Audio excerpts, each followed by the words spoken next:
What's going on, everybody? Mike McIntyre here, back with all things sports, bringing you a brand new video. Today I have another review for you in the Whitespark collection pack from Adidas. Let's get into it.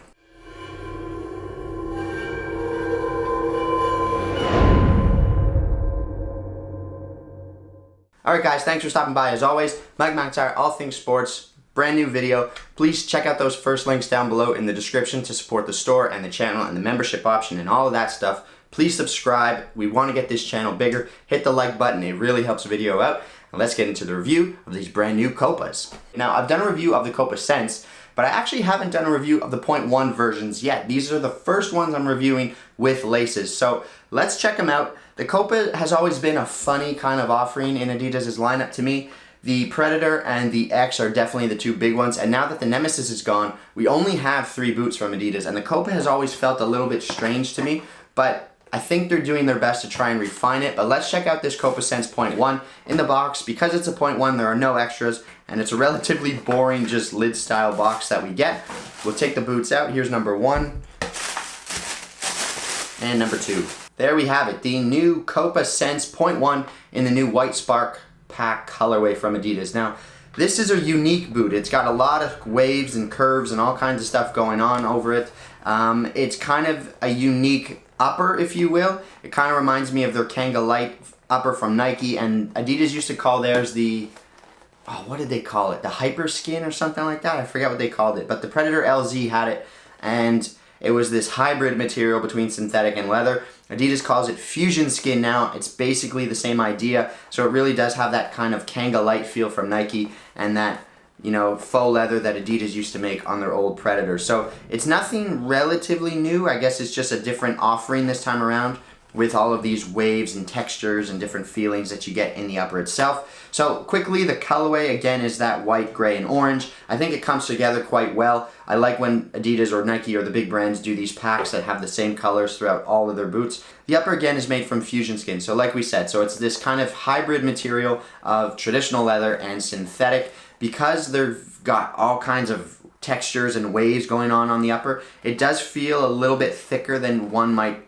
want, but I don't think it'll feel that bad once you break it in. Just know that it does have a little bit of thickness to it, but overall it just feels like there's a lot of extra bulkiness to the boot that is kind of something we don't see as much in today's marketplace. So normally boots are trying to be thin and light and and give you that sort of one-to-one feeling no matter what category of boot it is. This one is a little bit different in the sense that we have all these unique textures on it, and it does feel a little bit thicker than other boots have in the past. We get an external heel counter once again. The sole plate is based off of the speed frame and the control frame. I forget what they're calling it on this one. There's no branding anywhere on the CopaSense, but overall it's the same idea. You get a little bit more of a traditional shape stud with this kind of conical design and one flat edge, so I like that. I think this will be a little bit better compared to the ones that you get on the X and the Speedflow model, I should say. I think I like this shape of the stud a little bit better. You have these memory foam pods kind of in the heel area and again on the tongue,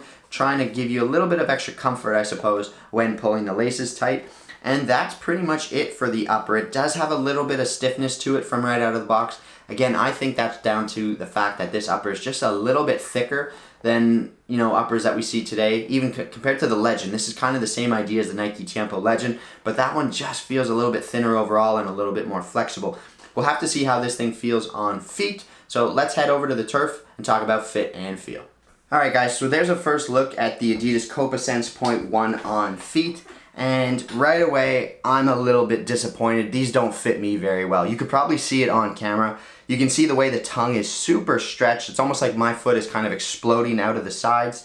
I like the way the boot feels in the heel and through the midfoot, but as soon as the boot gets to that last eyelet where the laces start, the forefoot, that front third of the boot, that's where for me, the fit really lets me down. It's really quite tight around that widest part of my foot where your kind of big toe, and the bone kind of joins together with your foot. That area, the widest part of your foot, in that area, this boot, it just breaks down for me. It doesn't fit very, very well. It's a little bit narrow and it's kind of down to the shape of the tongue. I'm glad we have a traditional tongue. I actually really like that.